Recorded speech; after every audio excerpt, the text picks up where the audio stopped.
Hi, Miss Rowena. Hello po. Morning. Yes, ma'am. Ano yung concern, ma'am, sa hair? Actually ano siya, nagkukulot siya so Mm. last December pa ako nagpa-rebond.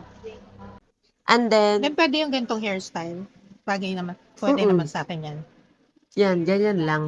Huwag masyadong maiksi para Oo, hindi kasi lumaki yung at face mo. saka oo, ang laki kasi ng Hindi naman. Di hindi para, actually ang laki. hindi naman, ma'am. Sorry, Baka sorry for, may panga. for ano Hindi, lang, talagang para oo, mag-frame. oo. Ganyan. Ma'am, kumusta, ma'am? So, Okay, excellent. exactly. Thank you.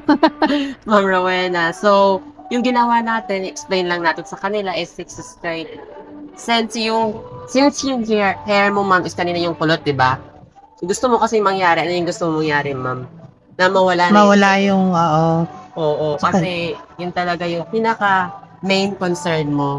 tsaka yung siyempre yung puti ng buhok kaya Okay, oo. pina-light color ko na. Oo. So, next time, kung medyo okay na yung hair mo, di ba?